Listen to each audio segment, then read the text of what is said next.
I want to beat Dream. No, I'm not crazy, I'm completely serious. Dream is one of the best Minecraft players out there, achieving incredible times of speedrunning, destroying people in PvP, and in my opinion, most notably completing insanely hard parkour courses with ease. So you may be wondering, how exactly do I plan to beat Dream? He would never accept a duel from me. And to that I say, you're absolutely right. There is no way I would ever be able to even have a chance of fighting Dream in a 1v1. Mainly because there's a very small difference in our popularity and size. Couple this with the fact that I'm absolutely abysmal at speedrunning, and there was really only one way I could best stream, in MCC parkour.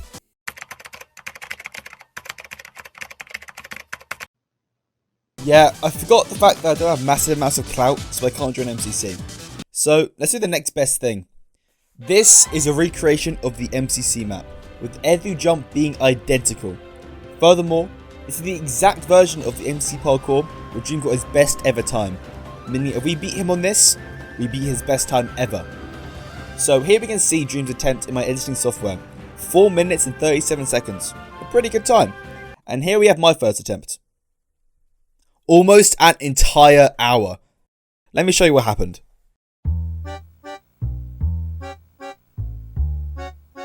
The start of the run was actually pretty good. I didn't even fall once until this slime jump right here. In fact, I only had a few falls on the first few sections, another being on this ladder jump, and a few being on these slime ladder jumps. Nothing too bad so far. I had another 2 deaths or so on these tricky jump around blocks here. And then we get to our first proper roadblock, these ladder jumps. At first, they seem rather tame. No jump arounds, no insanely hard movement jumps, just a simple ladder jump. The reason I struggled with these jumps was because when I'm usually doing parkour, I like to take a nice big run up on pretty much any jump I can. And with these sort of jumps, you don't have that luxury. I ended up finishing that section on 4 minutes 45, already slower than Dream's entire run. We'll skip forward a few sections of the parkour as these are pretty easy, until we land on these jumps. The issue is, these jumps are near impossible to complete unless you know the secret behind it, which at the time I obviously didn't. I left that part of the course at 7 minutes 30. Despite our few deaths so far, I still believe that I was doing relatively good. Now, there's still 50 minutes in this run, and we're almost at the end of the course. Maybe asking, what exactly happened? Well, in the MCC parkour, there are 3 different trapdoor sections that I like to refer to as the Big 3. Each of the Big 3 have extra hard jumps that really shine above the rest, and we're just approached the first of the Big 3. There's 4 jumps in this section, and as you can see, I do 3 of them first try. It's the 4th jump that doesn't pull any punches. This jump requires you to jump around a block, from a trapdoor to another trapdoor with pinpoint accuracy. Just slightly too far out, and you slip off and fall. I completed the jump at 10 minutes 57. Now, in the actual MCC, you have 10 minutes to get as far as possible in the course. Meaning if I was actually in MCC when this map was played, I wouldn't have even gotten past this jump. These next few sections are all relatively tricky on their own. None of them fail to catch me off guard, and I have to adapt and learn the jumps on the fly in order to complete them. I get to the penultimate section with a time of 14 minutes 33. Let me put this in perspective for you. There are only 2 sections left in the entire course, and we're not even a third of the way through the time of this run yet. Remember how I mentioned the Big 3? Well, this is the second one. An absolutely monstrous set of jumps that many wouldn't even dream to complete. Comparing the first of the Big 3 to this, it makes it seem a lot less menacing. Let me walk you through this section, as there's quite a lot to unpack. You start off with a simple 2-block jump onto the first set of trapdoors, and then a relatively easy jump onto the second. This is where one of the hardest jumps I've ever completed rears its ugly head. You have the jump from this trapdoor, mid-air maneuver around the iron bar, and land firmly on the other side. It's like a Neo dialed up to 11. And if you think that jump is bad enough, afterwards there's a relatively difficult 4-block jump that involves you having to jump exactly when your character steps on the lower part of the trapdoor in order to make it. And then another one of those godforsaken trapdoor Neos. And then finally, another relatively tricky jump that has caught me off guard more times than I can count. Overall, this section is really difficult, and I don't recommend you try this part unless you're good at parkour. I finished this section at 30 minutes and 16 seconds, meaning over half the time of this run so far spent on that one section.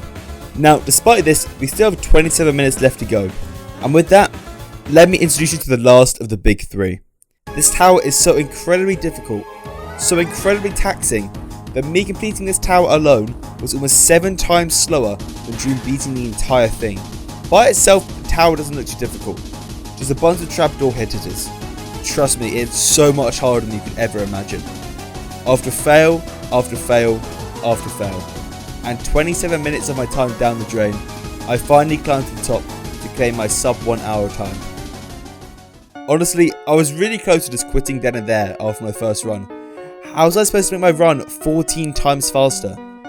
I made myself a rule that I wouldn't look at any outside sources of other people doing the run until I myself achieved a sub 10-minute run, meaning in the actual MCC, I could have beaten it. Before I get into my next few runs, I want to show you some data, boring I know, from my first run. Here we have all sections of the MCC parkour, each different section being signified by a colour change. And here is how many deaths I experienced on each part. By having a look at this data, I can target the spots that I was weakest at and in turn improve in those areas. Now there's a pretty obvious part that I'm currently very bad in, so let's go try and change that.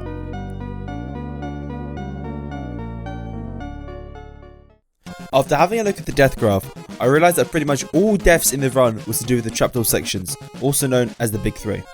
To try and combat this, I spent 10 minutes on each of the Big 3, trying to figure out exactly what each jump required, and the best way to tackle it. I managed to crack the code for the first of the 3 relatively quickly.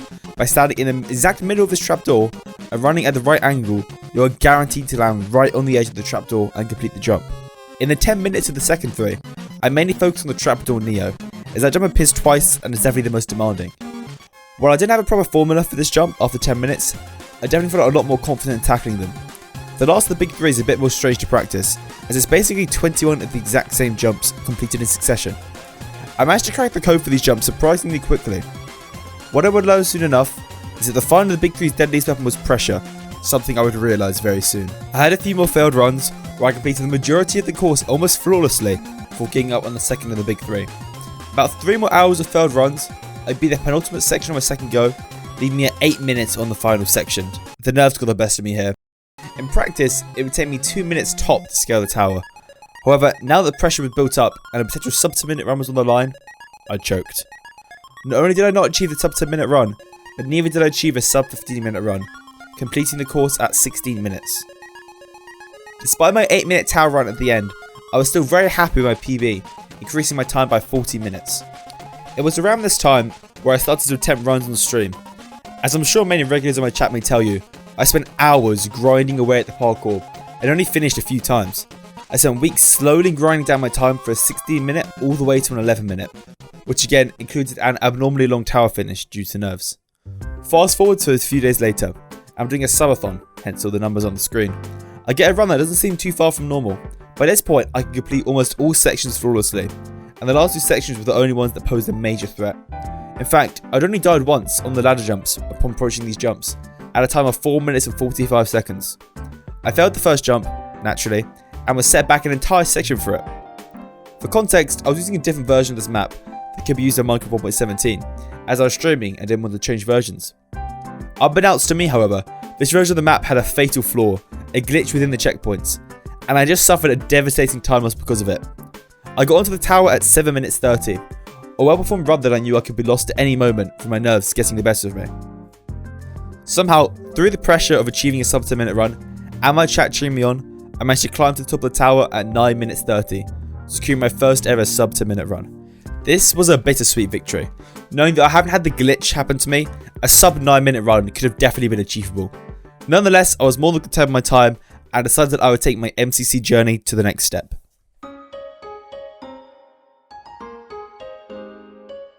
As I previously mentioned, I told myself that I wouldn't look at any other MCC parkour runs until I had achieved a sub 10 minute run.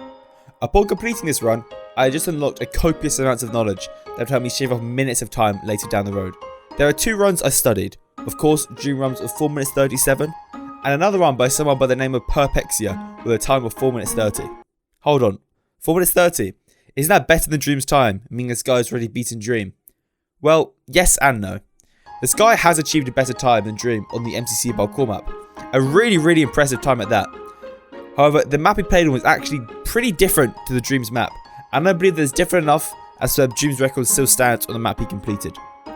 Let me just say that in no way am I trying to discredit Perpexio for his achievement. He is clearly an insanely good parkourist, but I believe that both his and Dreams' records stand separate, as the maps are very different in many ways, making many jumps uncomparable. Despite this, I still studied his run, as the techniques he used and the way he brought momentum from one section to the next really impressed me, and was something I wanted to replicate in my runs. After watching through both Dream and Perpexio's runs multiple times, I started formulating my own strategies and techniques in order to complete certain sections as optimally as possible. And clearly, all this theory crafting paid off, as a few weeks later I achieved a time of 6 minutes 23, absolutely smashing my record. And only 2 runs later I shortened that time even further, to a time of 5 minutes 48, a time that I was incredibly proud of. All this rapid improvement and consistent new PBs were making me feel very confident, maybe even slightly overconfident in beating Dream's record. I was now only a minute away, and on my run I had fallen 4 times, so all I had to do was complete a flawless run, and the record was mine. Now, every single run up to this point, including my hour run, and all the practice I had done, was 103 gigabytes in size. I admit, I recorded relatively good settings to make sure my recordings look as good as possible, but this was still easily over 30 hours of footage that had been recorded. There was a total of 259 gigabytes of footage of me trying to improve my time of 5 minutes 38, all with no succession. To put that in perspective, that is almost 100 hours spent solely trying to achieve a new PB, never getting a better time than 5 minutes 38. To say this was demotivating is an absolute understatement. The worst part wasn't the fact that I had spent this long trying to achieve a seemingly impossible goal. It was the fact that I had to improve my PB by over a minute, and I could have improved it by over a second currently. By this point, I had become strong enough to conquer the second of the big 3, being able to complete it flawlessly about 60% of the time.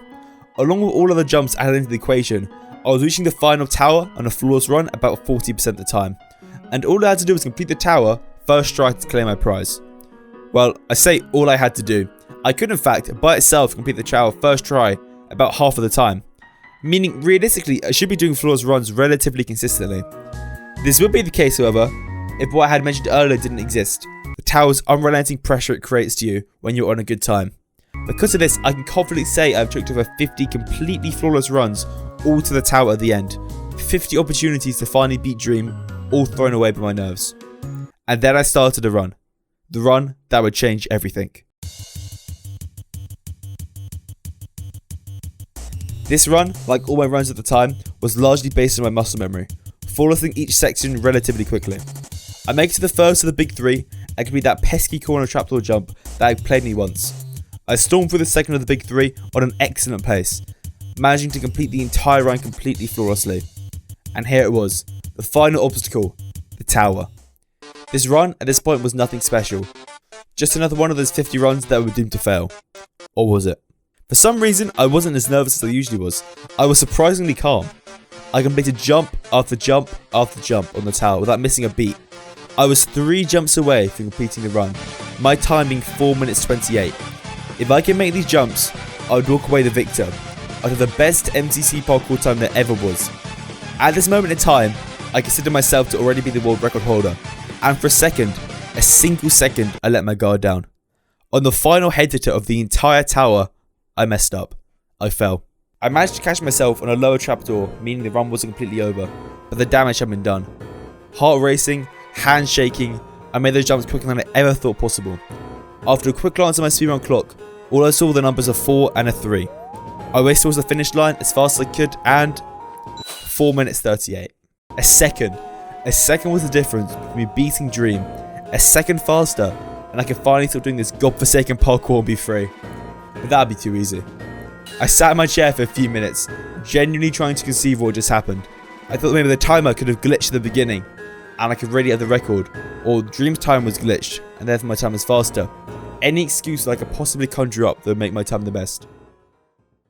Something I hadn't actually thought of at this time, so this was technically the first ever MCC parkour out of any of the courses ever to be flawless, as I never actually fell into the void on the run. So in hindsight, that's actually a pretty cool achievement. But I spent over 100 hours achieving this goal, and who knew whether it would be quick as another 100 hours before I could pull something like that off again. I decided I would do one more run for the day, as I had to go and get ready for stream in the next half an hour. The run started at most others, flawlessing pretty much every single section. That was until I reached the second of the big 3. While I did a flawless section, I did it in a very sloppy manner. It cost me a few dear and precious seconds. Despite this time loss, I was still confident that I'd be able to achieve the record if I just completed the tower flawlessly, something I've never been able to achieve before. With the same icy coolness as before, I started my ascent of the tower, not allowing myself to be overcome by nerves or panic, clearing my mind of all thoughts and letting instincts in the form of muscle memory take over. I see the block of the tower changing colour, signifying I was reaching the top. This indicator was what made me slip up and fall last time, and I couldn't afford another mistake like that.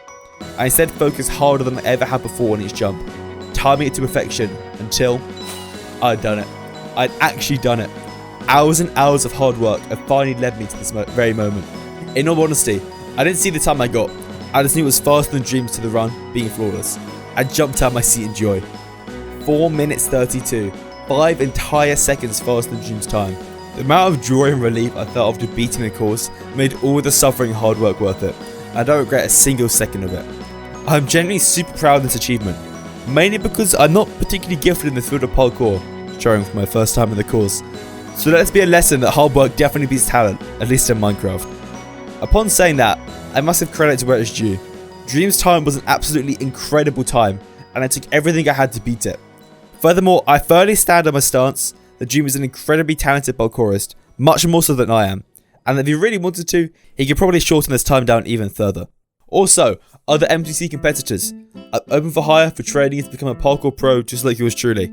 My charging rates start at a low price of $10,000 an hour, a complete steal in my opinion. Just because I've taken Dream's record, don't think I'm satisfied. Other MCYT creators that hold records in a wide variety of games, if that refers to you, don't think you're safe.